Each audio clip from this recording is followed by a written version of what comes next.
ਪੰਜਾਬੀ ਵਿੱਚ ਇੱਕ ਜੁਮਲਾ ਕਹਿੰਦੇ ਕਿਸੇ ਪਿਓ ਦੀ ਸੁਣ ਵੀ ਲੈਣੀ ਚਾਹੀਦੀ ਹੈ। ਤੇ ਅਰਬੀ ਵਿੱਚ ਬੜਾ ਪਿਆਰਾ ਜੁਮਲਾ ਹੈ, ਮਨ अकबर सिन्नन फ़अक्सरहु तजरबतन।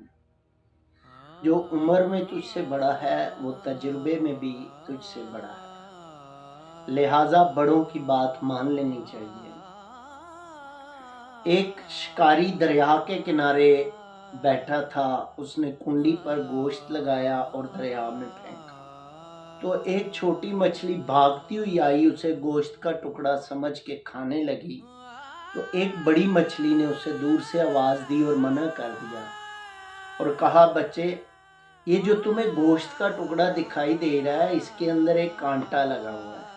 तुम जैसे ही खाओगी वो तुम्हारे हलक में फंस जाएगा और फिर तुम तड़पोगी तो तार हिलेगी, ये जो डोरी इसके साथ बंधी हुई है ये हिलेगी और शिकारी को पता चल जाएगा कि मछली फंस गई है।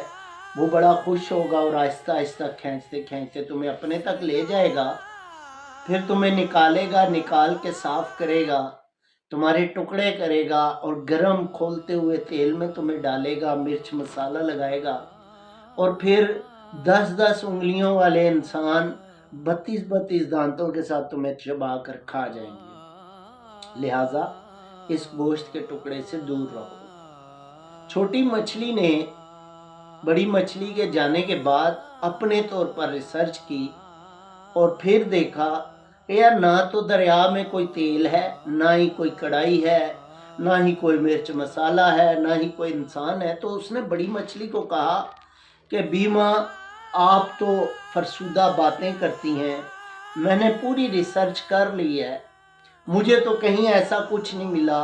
आप पत्थर के दौर की बातें करती हैं, ये मॉडर्न दौर है। अब वो कांटे वाला कंसेप्ट कहाँ पे रहा, अब दौर बदल गया है। ये तुम्हारे दौर में हुआ करता था, हमारे दौर में ऐसा नहीं है, लिहाजा पत्थर के ज़माने की बातें ना करो। ये कहने के बाद उस मछली ने वो फौरन से निगला, गोश्त जैसे ही निगला वही कांटा उसके हलक में फंसा। अब वो शिकारी ने आहिस्ता आहिस्ता खींचा, जब वो दरिया से बाहर निकली तो उसने देखा शिकारी भी मौजूद है और 10-10 उंगलियों वाले इंसान भी मौजूद हैं, मिर्च मसाले भी पड़े हैं, आग का सामान भी है। उसने ये सारा मंजर देखा तो वो परेशान हो गई और उसने कहा, काश मैं बीजी की बात मान लेती, बड़ी मछली की बात मान लेती। तो मेरे दोस्तों, वालिदैन, उसातिज़ा और बड़े जो कुछ कहते हैं वो बड़े तजुर्बे के बाद कहते हैं। दरअसल नसीहत जो है ये अरबी ज़ुबान का लफ्ज़ है और नसीहत का लफ्ज़ी माना है आटा जैसे छाना जाता है तो प्योर आटा नीचे चला जाता है, वो प्योर आटा ही नसीहत कहलाता है। ऐसे ही इंसान जो आपको नसीहत कर रहा है, बड़ा जो आपको कोई बात समझा रहा है, वो अपनी ज़िंदगी का पूरा तजर्बा आपको दे रहा है।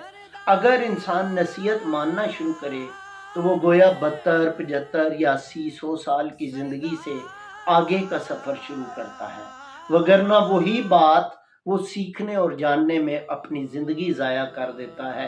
यानी 100 साल या 50 साल, 60 साल जो वो ज़िंदा रहता है, वो आखिर में वही नतीजा निकालता है और कहता है, काश मैं उनकी बात मान लेता तो आज मेरी ज़िंदगी ज़ाया ना होती।